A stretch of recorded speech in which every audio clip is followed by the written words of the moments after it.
Shalom, selamat pagi sahabat Petra yang dikasihi oleh Tuhan Yesus Kristus. Bagaimana kabar panjenengan hari ini?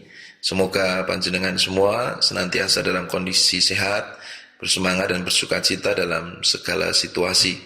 Berjumpa kembali dengan kami semua dari Radio Petra 105.7 FM, masih di dalam program Embun Pagi. Untuk edisi hari ini, Sabtu 3 September 2022. Kali ini saya Pendeta Eko Iswanto dari GKJ Medari Sleman akan mengantarkan kita dalam merenungkan firman Tuhan pagi ini.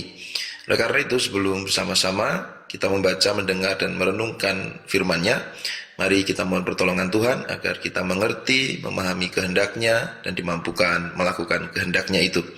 Mari sahabat Petra, bersama-sama kita berdoa mohon pertolongan Tuhan. Saya hantarkan. Bapa yang baik, kami bersyukur karena kasih kemurahan-Mu, Engkau membangunkan kami pada pagi hari ini untuk menerima panggilan-Mu bagi kehidupan kami. Kami tidak mengawali hari ini dengan kami mendengarkan firman-Mu, membaca, mendengar dan merenungkannya. Maka tolonglah kami untuk bisa mengerti, memahami kehendak-Mu melalui pewartaan sabda pada pagi hari ini. Dan berikan kami juga kemampuan untuk mengerjakan firman-Mu itu dalam kehidupan kami sehari-hari. Hamba-Mu yang penuh akan dosa, kesalahan ini kiranya Engkau mampukan untuk menyampaikan kehendak-Mu bagi kami semua. Kami memohon berkat dan pertolongan-Mu ya Allah kami, di dalam nama Kristus, Tuhan dan Juru Selamat kami yang hidup. Amin. Sahabat Petra yang dikasihi oleh Tuhan Yesus Kristus, bacaan kita untuk pagi hari ini terambil dari Kejadian pasal 2 ayat 24 sampai ayat 25. Kejadian pasal 2 ayat 24 sampai ayat 25. Begini firman-Nya. Sebab itu seorang laki-laki akan meninggalkan ayahnya dan ibunya dan bersatu dengan istrinya, sehingga keduanya menjadi satu daging. Mereka keduanya telanjang, manusia dan istrinya itu, tetapi mereka tidak merasa malu. Saudara, demikian firman Tuhan. Berbahagia kita yang menerima dan melakukan firman itu dalam kehidupan kita sehari-hari. Sahabat Petra yang dikasihi oleh Tuhan Yesus Kristus, tema kita untuk pagi hari ini adalah definisi perkawinan menurut Alkitab.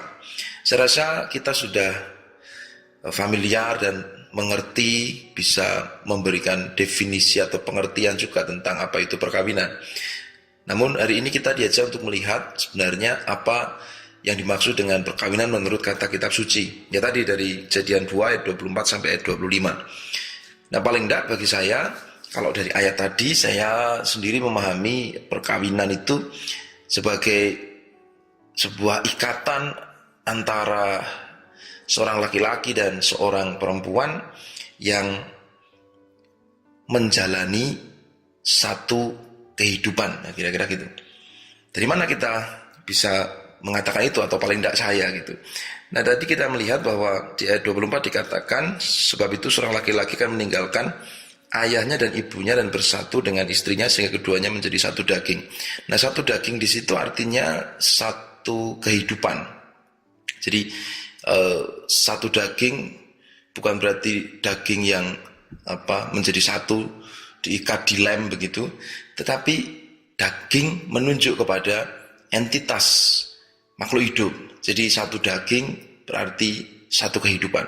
Oleh karena itu laki-laki dan perempuan yang mengikatkan diri dalam perkawinan sebagai suami istri, mereka menjalani satu kehidupan bersama, bukan kehidupan sendiri-sendiri. Kalau sebelumnya mereka hidup dewe-dewe, sak geleme dewe, tapi kalau sudah menjadi seorang suami dan istri, mereka tidak lagi bisa hidup menurut kekarepannya sendiri. Nggak bisa.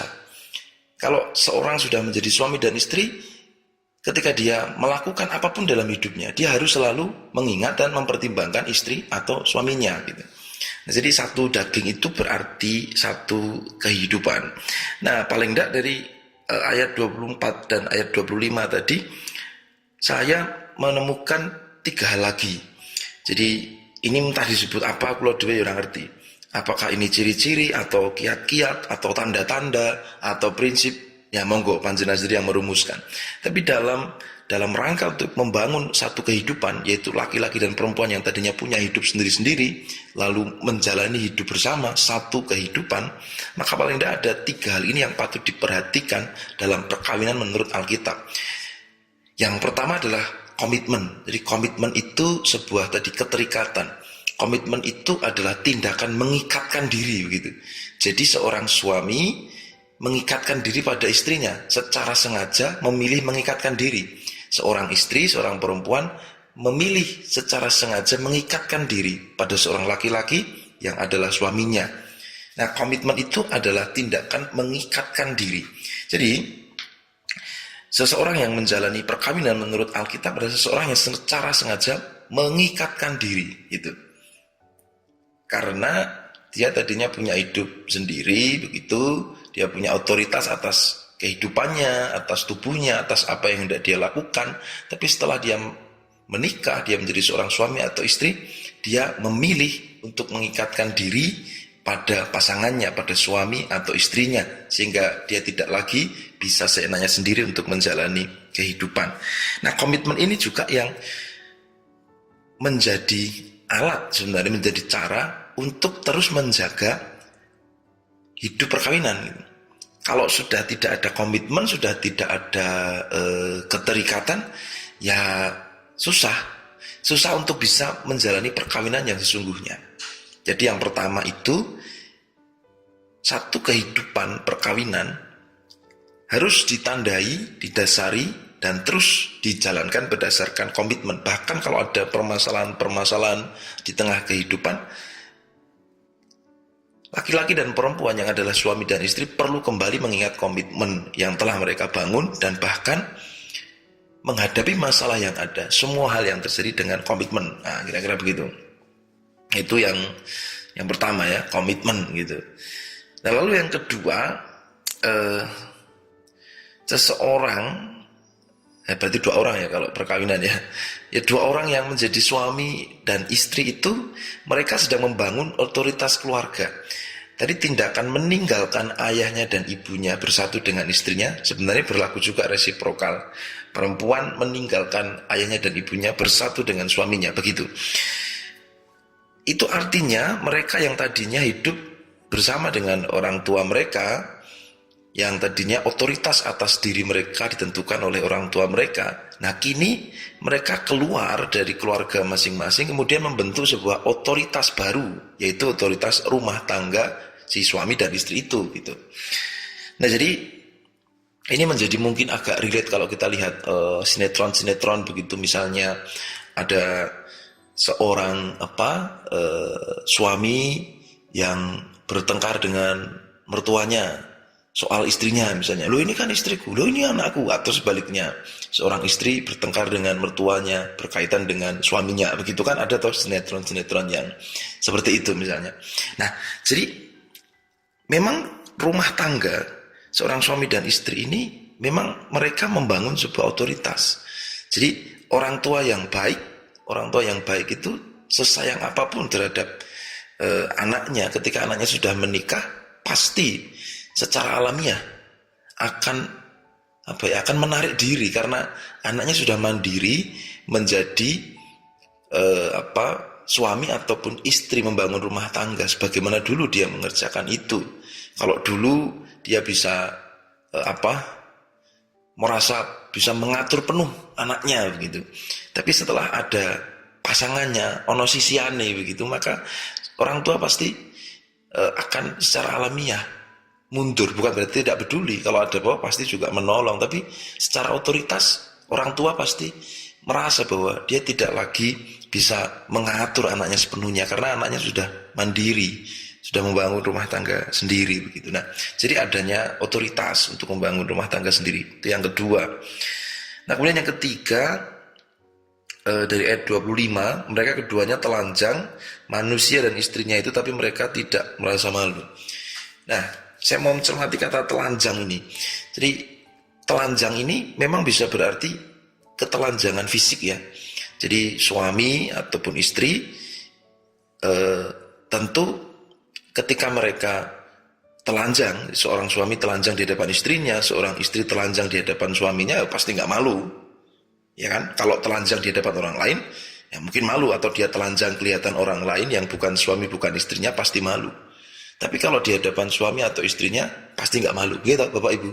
Malah nek malu itu malah malah lucu atau dipertanyakan gitu ya sama suami atau istrinya sendiri, malu misalnya. Nah, itu ketelanjangan fisik gitu ya. Tapi yang kedua adalah ketelanjangan apa saya mau sebut? Ketelanjangan diri gitu. Maksudnya apa? Bahwa kita seorang suami di hadapan istrinya atau istri di hadapan suaminya itu memang tidak lagi bisa menutupi apapun.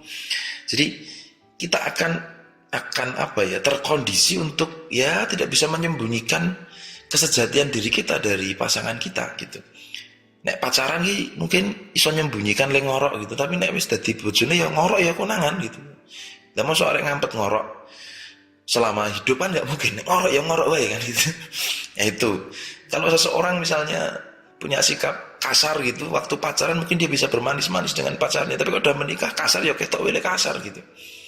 Nah, jadi itu sebenarnya sebuah ketelanjangan yang ketika kita belajar soal keterbukaan. Jadi ketelanjangan itu merujuk kepada keterbukaan. Kita mau nggak mau harus terbuka terhadap pasangan kita. Tidak ada yang bisa ditutupi dari pasangan kita. Kesejatian diri kita akan diketahui oleh pasangan kita. Justru itulah makna dari satu kehidupan. Karena kehidupan kita ya kehidupan pasangan kita. Kehidupan pasangan kita ya adalah kehidupan kita. Itulah satu kehidupan. Bahkan juga justru ini jadi alarm, karena secara alamiah kita harus terbuka, tidak bisa menutupi sesuatu dari pasangan kita. Maka kalau ada yang ditutupi, itu sebenarnya justru akan menjadi bahaya, semacam bom waktu gitu. Karena apa yang kita tutupi pada akhirnya ya akan diketahui juga oleh pasangan kita. Nah, ini yang kemudian justru menjadi alarm bagi kita untuk kemudian bisa membangun transparansi dan keterbukaan. Nah, jadi sahabat Petra, paling tidak 3 itu ya: komitmen, otoritas membangun keluarga, dan keterbukaan. Nah, bagi kita yang belum menikah, mungkin ada yang belum menikah, yang masih muda-muda mendengarkan Embun Pagi, saya yakin ada banyak sekali ya. Nah, bagi kita yang belum menikah, ini bisa menjadi catatan bagi kita dalam mempersiapkan diri untuk nantinya masuk ke kehidupan perkawinan. Dan kata kunci untuk perkawinan sekali lagi adalah satu kehidupan gitu ya. Satu kehidupan. Jadi kalau kita berpegang pada satu kehidupan, maka kita bisa melihat apakah sebuah relasi itu perkawinan yang baik, perkawinan yang yang sungguh-sungguh atau tidak begitu. Karena satu kehidupan itu lebih kepada cara pikir menurut saya. Artinya apa, sahabat Petra semua? Jadi seorang suami dan istri yang sudah menjadi satu daging, satu kehidupan itu, dalam dia menjalani hidup, dia selalu sekali lagi berpikir tentang pasangannya. Dia nggak bisa seenaknya sendiri menjalani kehidupan. Dia secara sengaja mengikatkan diri sehingga tidak bebasnya seenaknya sendiri, tapi selalu harus mempertimbangkan pasangannya sebagai partner, teman sepadan untuk hidupnya. Begitu. Sehingga ini bukan soal hidup bersama, maksud saya begitu ya. Karena kita tahu ada suami atau istri yang mungkin LDR karena pekerjaan gitu ya. Lalu mungkin nanti di satu waktu tertentu dia baru ketemu, atau setelah pensiun baru bisa bersama. Kita lihat betul realitas itu di sekitar kita. Nah, bagi saya itu juga tetap perkawinan ya, tentu saja. Kita juga menyebutnya bahwa iki bojone kae bojone iki. Nah, ukurannya adalah sekalipun terpisah jauh, apakah mereka secara mindset, pikiran memiliki keyakinan satu kehidupan, cara pandang, cara perilaku, satu kehidupan tadi. Walaupun terpisah, tapi kalau pikirannya satu kehidupan, nah itu perkawinan yang baik. Nah, sebaliknya kalaupun tinggal jadi satu rumah, tapi kalau sudah tidak satu kehidupan, nah itu tentu tidak memenuhi unsur-unsur perkawinan menurut Alkitab. Dan itu kita juga bisa lihat di sekitar kita kan. Ya tinggal saoma gitu kan. Ya sak dadi siji, tapi orang satu kehidupan. Jadi urip sak geleme dhewe, sudah tidak punya komitmen untuk satu kehidupan. Ya uripku. Nah, itu sekalipun tinggal dalam satu rumah, walaupun dikatakan seperti tadi, meninggalkan ayah ibunya bersatu dengan pasangannya, tapi nek wis tidak satu kehidupan, nah ya kuwi tidak sesuai dengan apa yang dikehendaki oleh Tuhan melalui firman-Nya di Kejadian 2 ayat 24 dan 25 tadi. Nah, kira-kira begitu sahabat Petra yang dikasihi Tuhan. Pernikahan Kristen, perkawinan Kristen menurut Alkitab adalah ikatan laki-laki dan perempuan yang menjadi satu kehidupan. Paling tidak ada 3 hal yang menjadi ciri, tanda dari perkawinan menurut Alkitab, bahwa satu, adanya komitmen untuk mengikatkan diri, apapun yang terjadi, masalah yang terjadi dihadapi bersama dengan komitmen itu. Apapun yang terjadi, kamulah suamiku, kamulah istriku, kamulah teman sepadanku, kira-kira begitulah. Lalu yang kedua, ada otoritas keluarga.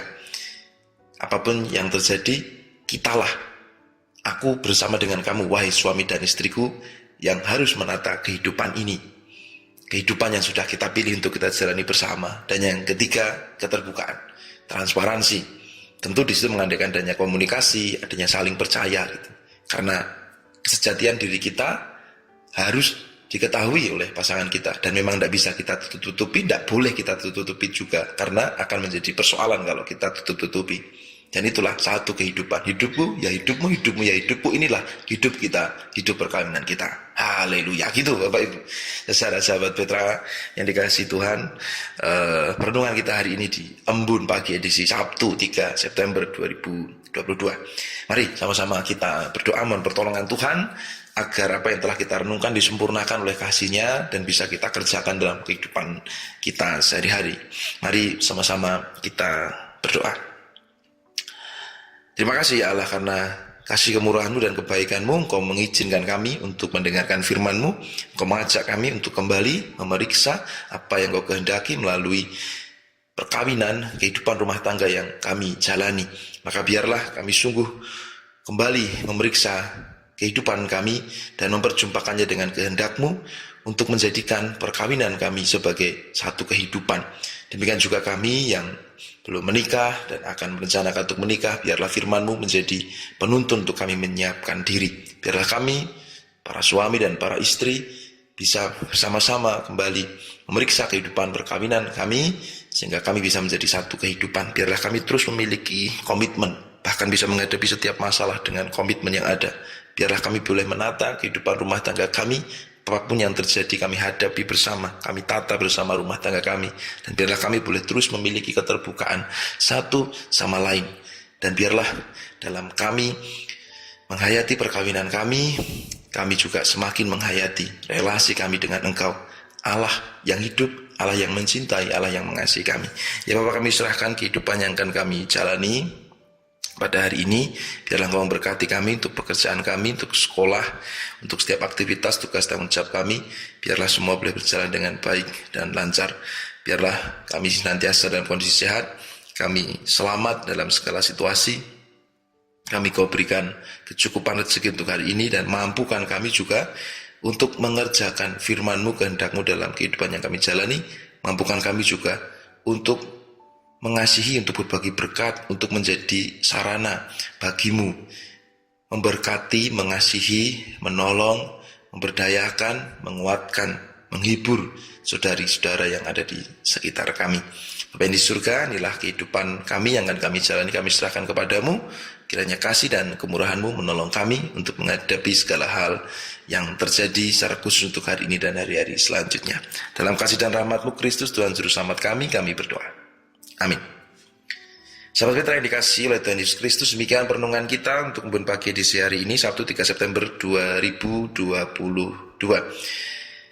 Saya Pendeta Eko Iswanto dari Gereja Mentari Sleman. Mohon maaf apabila ada kesalahan, kekurangan, mungkin juga guyonan, gojekan saya yang tidak berkenan. Saya mohon maaf. Semua demi amrih agengnya, regengnya suasono. Semoga dengan apa yang kita renungkan tadi, kehidupan kita semakin diperbarui oleh Tuhan. Secara khusus juga hari ini kita belajar bagaimana memaknai perkawinan secara mendasar berdasarkan kata kitab suci. Baik, saya Pendeta Eko Iswanto, mohon pamit. Sampai ketemu kembali di program Embun Pagi edisi berikutnya, masih bersama dengan kami semua dari Radio Petra 105.7 FM. Dan jangan lupa untuk mengasihi setiap orang yang kita jumpai dalam kehidupan kita. Sampai ketemu kembali. Tuhan Yesus memberkati. Matur nuwun.